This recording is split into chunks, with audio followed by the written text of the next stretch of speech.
On en parle dans un œil sur les médias avec Anthony Saint-Léger qui nous a rejoint sur ce plateau. Bonsoir, Bonsoir. Anthony.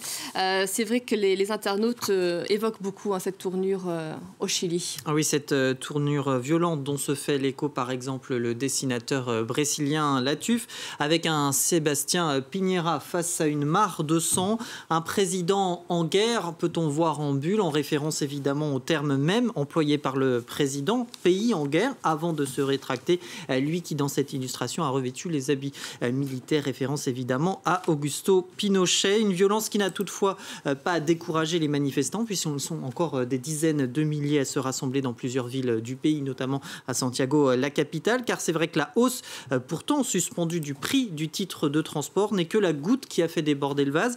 Même la pointe d'un iceberg plus profond, c'est l'image employée par ce compte qui promeut par ailleurs le cinéma chilien, un compte Twitter qui entend expliquer l'actualité chilienne aux twittos internationaux, d'où cette image. La raison donc de cette colère, eh bien, c'est tout simplement, selon ce chercheur interrogé par nos confrères de Figaro Vox, que le néolibéralisme mondialisé n'a tout simplement pas tenu ses promesses, et cette actualité est aussi suivie ici en France. Certains membres de la classe politique, notamment écologistes comme Yannick Jadot, mais aussi à l'extrême gauche comme Alexis Corbière, ont demandé à la suspension de la participation de la France à la COP25, cette conférence pour le climat qui est organisée au Chili, à Santiago, en décembre prochain. Une hypothèse pour l'heure exclue par le gouvernement. C'est ce qu'a fait savoir Jean-Yves Le Drian à l'Assemblée nationale. Vous revenez, Anthony, sur ce déplacement d'Emmanuel Macron à Mayotte. Le président de la République a reçu un accueil assez mitigé au sein de ce département français. Très pauvre. Effectivement, du côté de l'exécutif, on a tenu à rappeler l'enjeu principal de cette visite, à savoir la lutte contre l'immigration clandestine. Le ministre de l'Intérieur, Christophe Castaner, louait ainsi sur son compte Twitter l'opération Chicandra, destinée à protéger les frontières maritimes de l'île.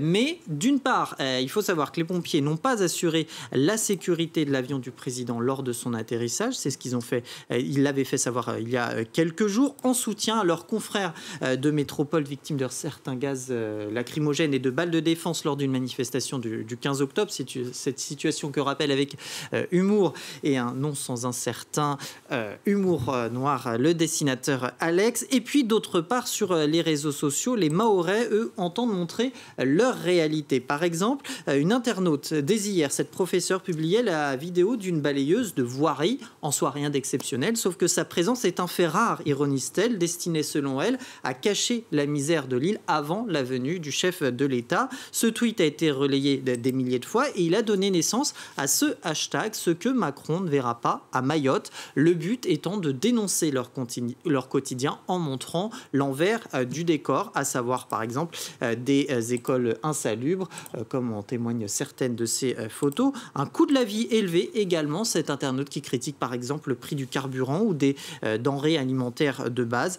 Celle-ci de dénoncer aussi les conditions de sécurité sur l'île. Sous le même hashtag, vous avez des images de manifestations contre la venue du chef d'État qui ont également été relayées et qui se tenaient aujourd'hui. Alors elle n'a pas utilisé le hashtag, mais cette journaliste du journal de Mayotte dresse ce même constat, celui d'une offre de soins insuffisante, de logements vétuste, et ce depuis au moins 10 ans, avec ce titre qui parle de lui-même. Et ce chiffre, notamment, ce n'est qu'un parmi les nombreux qu'elle utilise. 6 logements sur 10 n'ont pas le confort sanitaire de base en 2017. Alors que ce soit pour la santé, pour l'éducation ou encore la sécurité, Emmanuel Macron a en tout cas promis d'investir.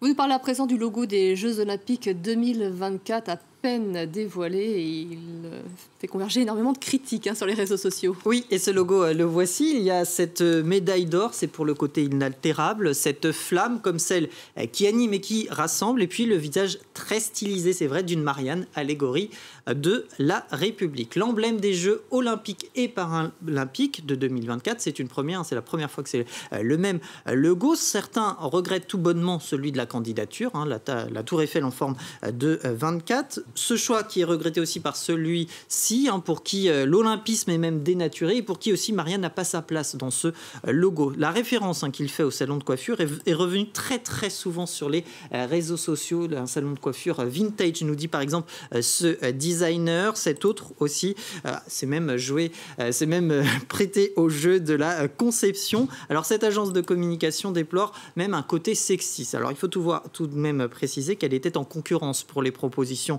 de logo, donc c'est peut-être un côté mauvais perdant. En tout cas, elle a évoqué la sienne, sa proposition, dans un tweet peu de temps après. Nombreux sont ceux aussi qui ont vu une ressemblance avec une célèbre application de rencontre. C'est vrai qu'il y a une petite idée. Celui-ci appréciait le caractère assez englobant du nouveau logo, mais en saluait l'audace aussi, mais déplorait par contre une autre ressemblance, cette fois avec le logo du Rassemblement national. Et d'ailleurs, la présidente, ça ne lui a pas échappé non plus. Alors comme le note enfin ce compte parodique, les précédents non plus n'ont pas forcément plu, à raison pour certains, souvenez-vous, de Londres en 2012. Merci Anthony pour votre chronique, un œil sur les médias.